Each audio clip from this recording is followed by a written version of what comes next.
যারা বাউলদেরকে অ্যাটাক করেছেন তাদেরকে খুব দ্রুত অ্যারেস্ট করার নির্দেশ দেওয়া হয়েছে এবং সেই অনুযায়ী মানিকগঞ্জের পুলিশ কাজ করছে। অন্যান্য জায়গায় যদি যেখানেই অ্যাটাক হয়েছে সেই জায়গায় এটা তারা খুব সাঁড়াশি অভিযান করছে। খুব দ্রুত আপনারা ফলাফল জানতে পারবেন। গতকাল আমাদের প্রধান উপদেষ্টা প্রেস সচিব তিনি বলেছেন বাউলদের উপরে যারা আক্রমণ করেছেন তাদেরকে গ্রেফতার করার নির্দেশ দেওয়া হয়েছে, তাদেরকে গ্রেফতার করার জন্য তৎপরতা চলছে। আমি পরিষ্কার ভাষায় বলতে চাই, ডক্টর ইউনূস সাহেব আপনাকে রক্ত দিয়ে ক্ষমতায় আমরা বসাইছি, কিন্তু আপনি বাউলদের পক্ষ অবলম্বন করবেন। আজকে বাইতুল মুকাররমের সামনে দাঁড়িয়ে বলছি বাউলদের উপরে কেউ আক্রমণ করে নাই। বাউলরা আল্লাহর বিরুদ্ধে কথা বলেছেন, রাসূলের বিরুদ্ধে কথা বলেছেন, কুরআনের বিরুদ্ধে কথা বলেছেন, ইসলামী শরীয়তের বিরুদ্ধে তারা কথা বলেছেন। শরীয়তের আইন হল ওয়াজিবুল কতল। সুতরাং আমাদেরকে বাধ্য করবেন না, বাধ্য করবেন না। আমাদের উলামায়ে কেরাম এবং মানিকগঞ্জের ধর্মপ্রাণ মুসলমানদের বিরুদ্ধে যে মামলাগুলি হয়েছে অনতি বিলম্বে মামলা প্রত্যাহার করতে হবে। বাউলদের সঙ্গে যারা জড়িত আছে আগামীকাল শনিবার, এর পরের শনিবারের আগে তাদের সবাইকে গ্রেফতার করতে হবে। বিএনপির মহাসচিব সাহেবকে সাবধান করে দিতে চাই, আপনি বক্তৃতায় বলেছেন শরিয়া আইন মানেন না, আবার এখন বাউলদের পক্ষ অবলম্বন করে যারা বাউলদের বিরুদ্ধে আজকে কথা বলে তাদেরকে আপনি ধর্মান্ধ বলেছেন। পরিষ্কার ভাষায় বলছি, আপনার বক্তব্য আপনি প্রত্যাহার করে মুসলমানদের কাছে ক্ষমা চান, নতুবা বিএনপির মহাসচিব থেকে পদত্যাগ করুন। যদি আপনি বাউলদের পক্ষ অবলম্বন থেকে যদি বিরত না হন, তওবা না করেন, যদি আপনি দুঃখ প্রকাশ না করেন, জাতির সামনে যদি ক্ষমা না চান, আমরা দাবি করব আপনাদের গ্রেফতার করতে হবে। বাংলাদেশের এক বাউল আল্লাহকে নিয়ে কটূক্তি করেছে, বাংলাদেশের সব ধর্মপ্রাণ মানুষ তার বিরুদ্ধে ফুঁসে উঠেছে। শুনেন, আপনারা যদি আল্লাহকে গালি দেওয়া, নবীকে গালি দেওয়া আপনাদের বাক স্বাধীনতা বলেন, তাহলে তার জিহ্বা ছিঁড়ে ফেলা আমার হাতের স্বাধীনতা, তার চোখ তুলে ফেলা আমার হাতের স্বাধীনতা। প্রশ্ন হলো, বাউলের বিরুদ্ধে আল্লাহকে গালি দিয়েছে, সারা বাংলাদেশের মুসলমানরা প্রতিবাদ করেছে। বিএনপির মহাসচিব মির্জা ফখরুল ইসলাম আলমগীর সাহেব, আপনি আমাদেরকে বলেছেন আমরা নাকি ধর্মান্ধ। শোনেন, আগামীর বাংলাদেশ ধর্মান্ধ মুসলমানদের হবে। যারা শরিয়া বিশ্বাস করে না, কোরআনকে বিশ্বাস করে না, তাদেরকে লাল কার্ড দেখানোর জন্য প্রস্তুত আছেন। এই মুসলমানের বাংলাদেশে বসে আল্লাহকে নিয়ে, রাসূলকে নিয়ে কটূক্তি করা হবে, বাংলার মুসলমান তা বরদাস্ত করতে পারে না।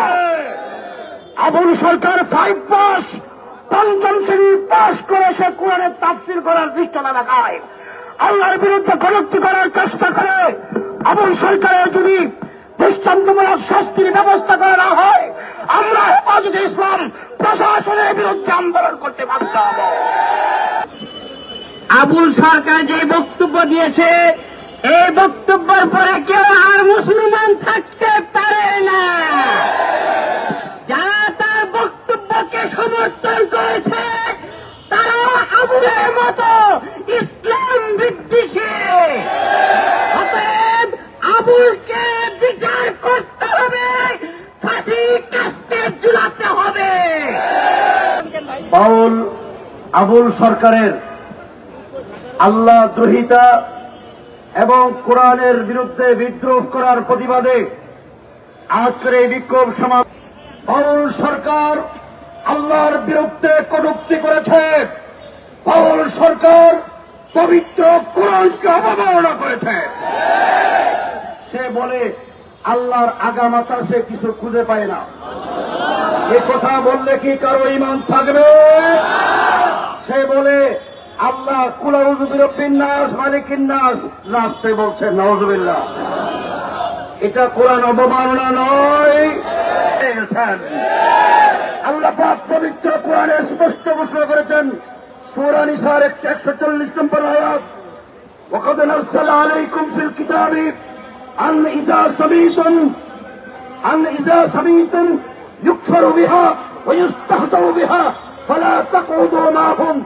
আল্লাহ স্পষ্ট বলেছেন, যারা আল্লাহর কোরআনের বিরুদ্ধে কটূক্তি করবে, বিদ্রুপ করবে, তারা কুফরি করলো, এবং যারা উপহাস করবে তারাও কুফরি করলো। খণ্ড প্রতারকরা যদি আল্লাহ এবং রাসূলের বিরুদ্ধে, কোরআন এবং হাদিসের বিরুদ্ধে জাতীয় বক্তব্য দেয়, এ তাওহীদি জনতা ওদের পিঠের চামড়া তুলে দিবে। আরেকবার কদরের হাতিয়ার, কদরের হাতিয়ার করতে ওঠো আরেকবার, করতে ওঠো আরেকবার।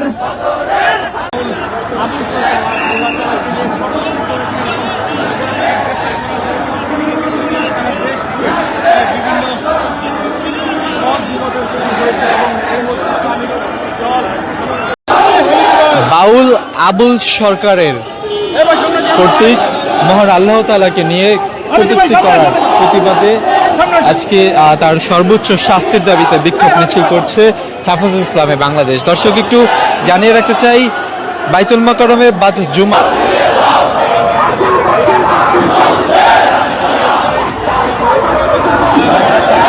আমরা দেখছি যে আইন শৃঙ্খলা বাহিনীর উপস্থিতি রয়েছে, অর্থাৎ